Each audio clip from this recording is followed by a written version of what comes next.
we're going to start with just kind of what the Bears have right now. So as far as I know, I'm pretty sure the Bears only have 3 edge rushers under contract: Montez Sweat, Demarcus Walker, if you can consider him an edge rusher. Some people might have him inside, and Dominic Robinson.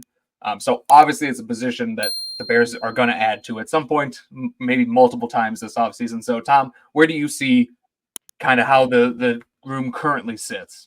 Yeah, I think it's one of their biggest positional needs, to be honest. I mean, I liked the Demarcus Walker signing at the time, and then obviously, Montez Sweat. I mean, he's kind of the guy leading the charge in that group. But I always have thought that Demarcus Walker would be better suited inside, especially like on the valuable downs, like in the pass rushing downs. Like I don't really think he's giving you a whole lot there. So I would feel a lot better if they had a better option as the number 2 guy, and maybe Demarcus Walker can kind of rotate around where they need him to be, whether that's on early downs, for against the run on the edge, and then on pass rush downs, kick inside. So I definitely think they need a number 2 guy. Yeah, definitely. I mean, Montez Sweat is obviously a game changer. I mean, I was just thinking about this the other day. Think about how different this offseason would be if we were going into this offseason without Montez Sweat, but plus a second round pick. It'd be like, oh my God, there's no way we're going to be able to address the edge rusher position because we would have Demarcus Walker and Dominic Robinson. That's it. So it's looking, I mean, they gave up, they paid him a lot of money, but it's looking like that was an absolute steal, not even considering what he did in turn around the Bears defense once he arrived. So having him there in place is obviously a huge game changer because obviously you're looking for impact talent, but you don't necessarily need a superstar D-end. You just need some complementary pieces to build around. And then hopefully you get a guy who eventually turns into a superstar. So with that, kind of now that you're moving on to kind of what you kind of envision the Bears doing in the draft wise. So like where in the draft do you feel comfortable addressing the edge rusher position? I think it's really one of those. So this is kind of a loaded question because it really depends if the Bears have the picks that they currently have heading into draft day. Like they could have a second round pick from a Justin Fields trader if they traded back in the first round. But right now, as it stands, I feel like I'd really be only comfortable taking one at 9 because I just feel like it's kind of a top heavy group. And if you're looking for like a legitimate answer, that's like not a developmental guy, kind of like Dominic Robinson, what they already have, you're going to have to take that at 9. If you're serious about addressing it through the draft. Yeah, I agree. It's a position that we kind of talked about this before, but if you don't get a guy in the first round, like most likely you're not going to get a premier pass rusher. I mean, there are examples, Max Crosby comes to mind immediately, but like that's rare. That doesn't happen every draft. So if you're not drafting an edge rusher at 9, you're looking at more of a complementary piece in the second round, third round, wherever you draft them. But that also comes in, brings the free agency into play.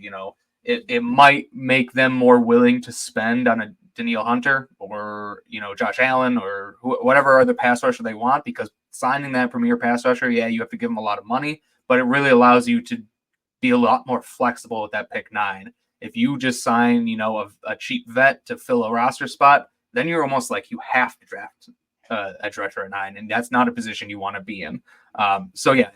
It does seem like they've been connected to Hunter a lot, which would make a lot of sense. Hunter on one side, Sweat on the other, and then maybe it doesn't rule out drafting an edge rusher at 9. You still could certainly do that because you need 3 good edge rushers, but it doesn't mean you have to go into the draft saying we're going to draft an edge rusher at 9 because we know they have other needs. I think we're both on the same page. We both want them to draft a wide receiver at 9, assuming Neighbors are there. So you want to keep that option open. So free agency is going to kind of swing how they run this draft. So and then with that. So we're gonna go through and talk about all guys. We have a list of about 7-8 guys. But what other traits you're looking for an Eberflus defensive end? So I guess my answer would differ from what I'm like personally looking for, what I think Eberflus should be searching for, versus like what I think he and this defensive coaching staff will be looking for. It's kind of interesting because I think when most people think of what makes a Matt Eberflus defensive end, you look at Montez Sweat and he's like the poster child, right? Like that regime, I feel like he's come from. They like size, they like length, they like guys that can collapse the pocket, and that's Montez Sweat in a nutshell. However, I think if you look at some of his history with Indianapolis, and then even last year when they signed Yannick Ngakoue, I think there is a place for that like speed rusher, bendy type to kind of complement a Montez Sweat, where you don't kind of get redundant and can have more maybe so of like an ace pass rusher who can kind of Mhm. win in multiple ways, which I know Montez Sweat can, but I think he's known for his power, right? Like that's how he wins as a pass rusher. And they don't really have like a bendy win on the tackles outside shoulder type. So that's what I think they should be looking for. But I think Matt Eberflus is always going to value size and everything like that. So maybe our views kind of don't align there. Yeah, I'm kind of in the same boat. I think, I want a guy who's, more bendy and can, really run the edge with speed.